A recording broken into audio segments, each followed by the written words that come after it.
বাউল সম্রাট ফকির লালন শাহের ১৩৫তম তিরোধান দিবস উপলক্ষে ৩ দিনব্যাপী উৎসবের আজ দ্বিতীয় দিন সাধু ভক্তদের পদচারণায় মুখর সাইজির আখড়াবাড়ি। সাইজির রেখে যাওয়া আধ্যাত্মিক বাণী আয়ত্ত করলেই হবে মানব কল্যাণ, মিলবে মুক্তি, এমনটাই মনে করেন লালন অনুসারী ও গবেষকেরা। মাহতাবউদ্দিন লালনের তথ্য ও চিত্রের ডেস্ক রিপোর্ট।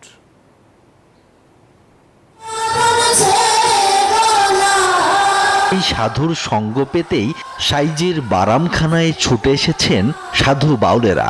খণ্ড খণ্ডভাবে আসন গেড়ে বসে গানে গানে লালনের জাতপাতহীন মানবতাবাদী অহিংস দর্শনের প্রচার চলছে। কালীগঙ্গা নদীর তীরে বসেছে সাধুর মেলা। ভবের হাটের এই মিলন মেলায় জাতপাত ধর্ম বর্ণ মিলে মিশে হয়েছে একাকার। সাইজির রেখে যাওয়া এসব আধ্যাত্মিক বাণী আয়ত্ত করতে পারলেই হবে মানব কল্যাণ, মিলবে মুক্তি, এমনটাই বলছেন সাধু বাউলেরা। হিন্দু মুসলমান খ্রিস্টান বৌদ্ধ সব বাতিল করেছে, মানুষটাকে ভালোবেসেছে লালন। এই জন্য এই রাস্তায় আমার খুব পছন্দ। মানুষকে ভালোবাসতে বলছে, মানুষকে সেবা দিতে বলছে।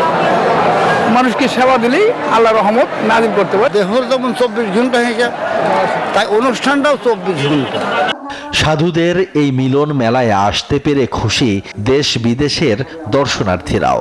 সাইজির ভালোবাসা মায়ার টানে আমরা সবসময় আসি এবং এখানে আসা লোকজন যে সমাগম এটা দেখতে ভালো লাগে। লালন সমিতির গান শুনি, এখান থেকে আমার আগ্রহ, লালন ব্র্যান্ড আমার খুব বেশি ভালো লাগে। ওনার গান এমন কেউ নেই পছন্দ না করে, সবাই ভালোবাসে, আর ওনার গান শুনলে আত্মা শান্তি পায়।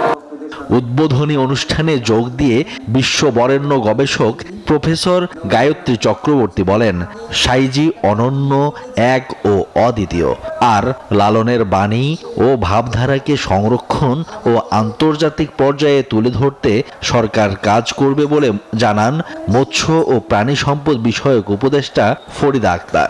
সাহিত্যের মধ্যে তো নিজেকে ফেলে দিতে, ওই যে ডুবে যাওয়া নিমজ্জিত, তাতে আমার মনে হয় যে উনি অনন্য।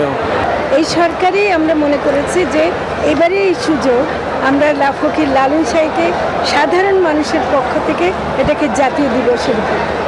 লালন দর্শনের সত্যতা ও গভীরতা ধারণ করতে পারলেই সমাজ থেকে দূর হবে হিংসা, বিদ্বেষ, হানাহানি, এমনটাই মনে করেন গবেষকরা।